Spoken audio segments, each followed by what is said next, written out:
I learned how to survive. I didn't learn survival in a soft, easy way.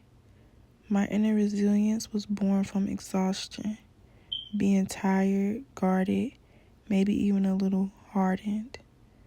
But today, I can say I've been through enough to know better now. So much so that I still carry some of that always on guard energy, even though I already crossed the worst of it. But that's because I didn't just learn how to survive situations. I learned how to survive love that didn't stay. My foundation taught me that love is people showing up for you one day and disappearing the next. People will want to help you today and abandon you tomorrow. My younger self hated being caught off guard, so I taught myself how to adapt. If I stay braced for impact, then I will always be prepared for the drop, is what I grew up telling myself. Leave before you're left. Start emotionally detaching so it doesn't hit as hard. It became instinct for me, so much so that I only feel safe when I'm self-reliant. Because I experienced inconsistency at home first from the people who said they loved me, I learned to expect inconsistency from everyone, to the point that I feel uneasy when someone offers me steadiness. I question it. My fear of fully depending on someone created hyper-independence within me, which kept me safe for 23 years. But now I'm starting to realize that maybe it also kept me from experiencing consistent love. People who don't disappear, support that doesn't come with conditions.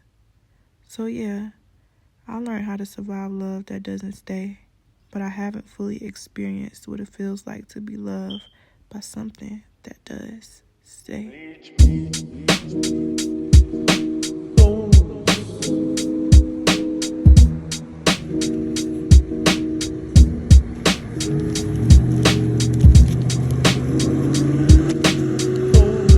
Hey y'all, so I'm at school.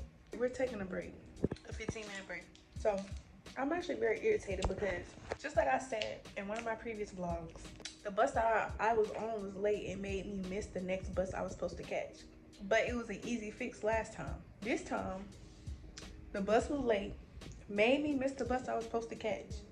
I ended up 10 minutes late to school, which irritated me very much because I don't want to be late or miss a day of school. I ended up having to catch an Uber because I showed y'all how I'm operating off cash right now. All I have is cash. I spent all my money that I had on my card. You know, after I got fired from my job, I was living off of one last paycheck I got after being fired and just some extra money I had. I just now ran out. I have to use my savings, and when I save cash. So I'm working on straight cash. I brought a set amount of money. I brought $14 with me. $4 for my bus ticket and $10 because I planned on getting me like a jug of water and some more mac and cheese when I got home. When I get home, I'm gonna stop at the corner store and get a jug of water and some mac and cheese. I'm sticking to a strict budget because I'm not trying to run through my savings. I'm trying to use it as little as possible. And I'm gonna put all the money I spent, I'm gonna put it right back in there, right back into my savings. Anyway, long story short, I had to call me ask D because she sent me $10 and I give her $10 back in cash because I had to catch an Uber. My Uber ended up being $8 because I was close to school. I was supposed to catch one last bus. I take 3 buses to get to school. I was supposed to catch one last bus to get here. So I was very close. Luckily, my Uber was only $8, but it just still irritated me that I have to spend more money than I planned to today. Because when I get home, I have to give D $10 out of my savings for the $10 she sent me to catch an Uber. That was not supposed to happen. I shouldn't have to be doing that. They need to get the bus, they need to get it together. But I also took a different route today. I took a different route today because I thought it would be easier. But next Friday, I'm gonna take the route I took in the last vlog, the previous vlog before this one. That route that I took in that vlog, I'm gonna take that one again. Because even though the same thing happened, it was an easy fix. This was not an easy fix. I spent more money than I counted on, more money than necessary. It was not easy. This is not easy. I don't like it. I was actually very irritated, but I had to tell myself like, Jazz, okay, this happened for a reason. And even though I was late, the teacher, she did not start. Like, she hadn't started the class yet, so I didn't miss anything because I was 10 minutes late. She was still trying to get her stuff together, so I had, you know, I didn't miss anything. But still, baby, I don't want to be late and I don't want to miss no days. So the bus need to get it together. And I also do not want to Uber to school because that's too much money. Y'all need to get the time together because ain't no way I should be missing a bus because of the last bus. This is not my fault. This y'all fault. So y'all need to get it together. Okay, y'all, so it's 12 p.m. I'm out of class. I'm sitting here waiting on the bus. I gotta wait 7 minutes on the bus. I have my book here that I've been reading and I'm almost done with. Yes, and then when I get done with this book, I'm gonna start another one. The class was good. And yeah.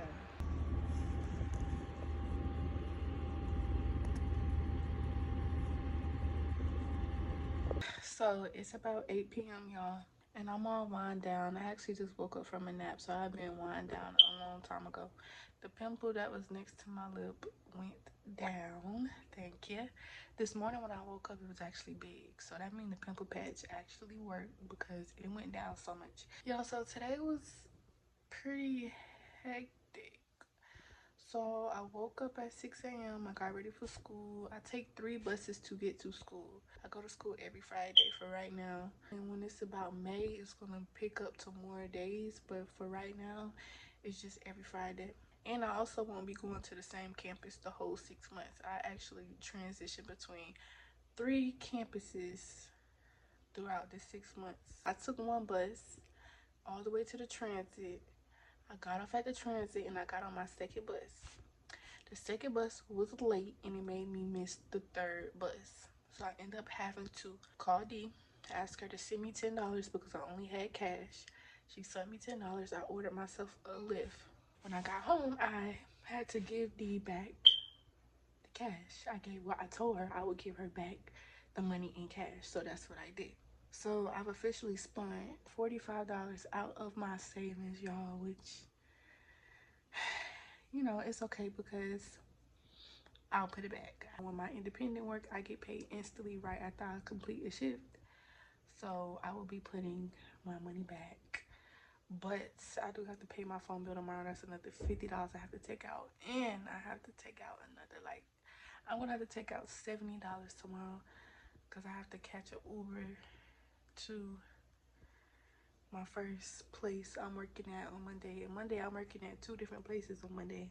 The first shift starts at 4:30 a.m. So I'm going to have to catch an Uber to that shift. And I'm going to have to take out $70 tomorrow. 50 to pay my phone bill. Another 20 to catch my Uber to my first shift on Monday. Money comes back. I am money. Money is energy. I'm energy. Money is just an extension of me. Money comes back.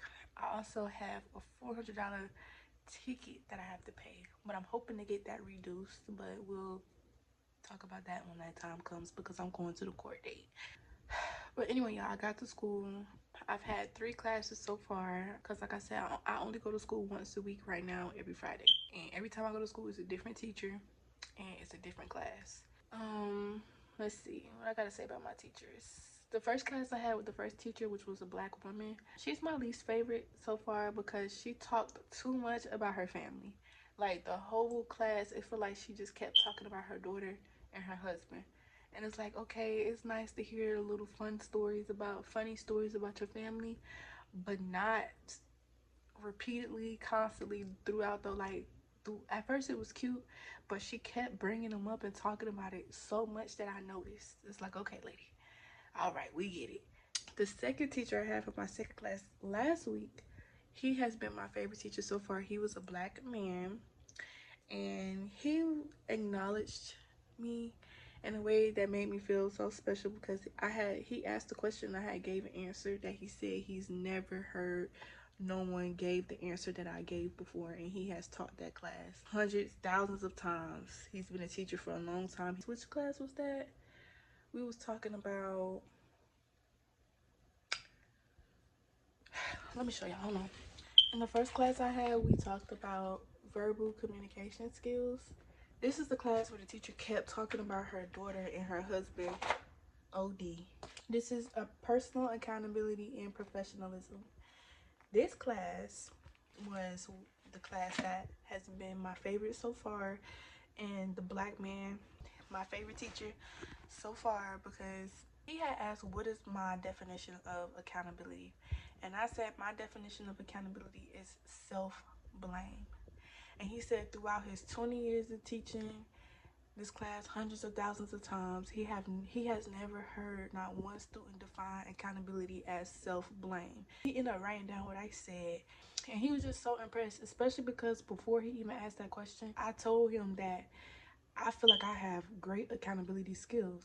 So then when he proceeded to ask that question and I gave that answer, he was like, oh, you know what, I actually believe you, because I've never heard nobody give that answer before. So I don't know, he just acknowledged me. I already be feeling so special. I already be feeling like I'm just the most special one in the room. So when I get acknowledged like that, it just makes me feel so good, because like, yes, and I'm also the youngest person in my classes. Like, my classes, it be the same people and it be different people every single class. Like, it be like at least one person that wasn't there the last time. So each time I'm always the youngest one in the room. So it's like, you know, that makes me stand out, and my answers make me stand out, and he acknowledged me so much throughout the class and my special answers. He gave me like praise and stuff. You know, that's always good to praise someone when they're doing something good. So he was doing that, and he was like very engaged with us as a whole class, which the classes were small. It's not that many people, which also makes it more intimate. And it was just, yeah, that's my favorite. Now today, I showed y'all this earlier.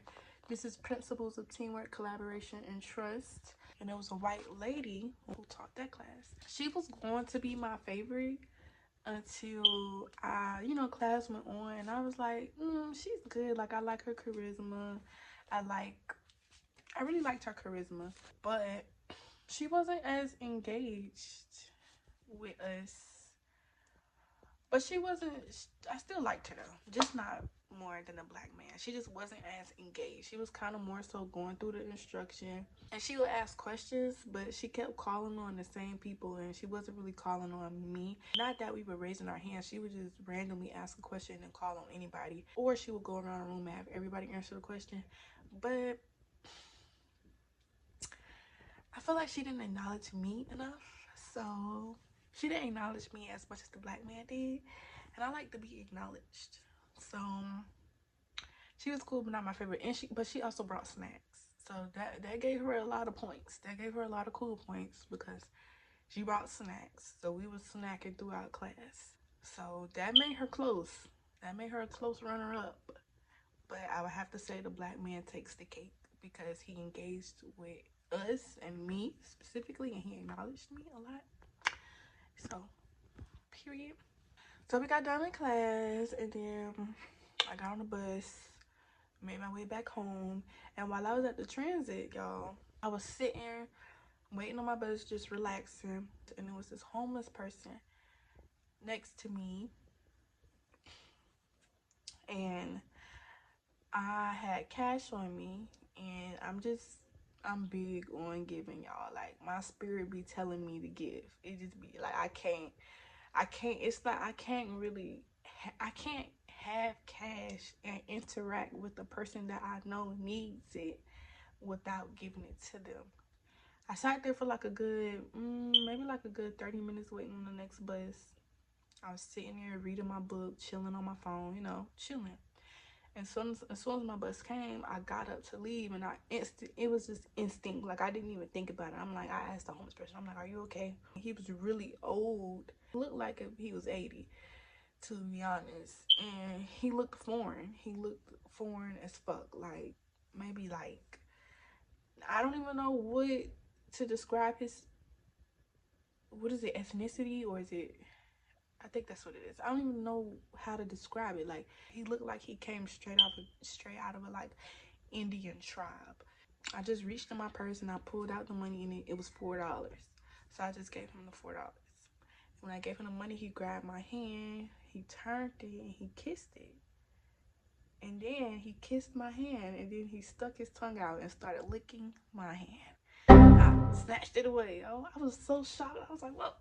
I couldn't do nothing but laugh. He couldn't speak. He couldn't. I could tell he couldn't speak. He could not speak. All he could do was nod his head, too. So I think the kissing and the licking on my hand was his way of showing his gratitude, because he didn't even ask me for the money. I offered, and he licked my hand. Now, because he from some type of Indian tribe, I hope that means good luck or some shit from where he from. You licked my damn hand. You stuck your tongue out and licked my hand. So I hope that means some shit where you're from. Why you licking my, like, and then I just left and I came home. Well, before I came home, I stopped at the corner store. I got me a jug of water and I got me a box of macaroni. I've been surviving off macaroni because, y'all, I just refuse to spend too much money. The boxes of macaroni I be buying, it be like $1.99, $2, something like that. So I just be buying myself boxes of macaroni and eating it, and it be good, okay? So, yes, that is how my day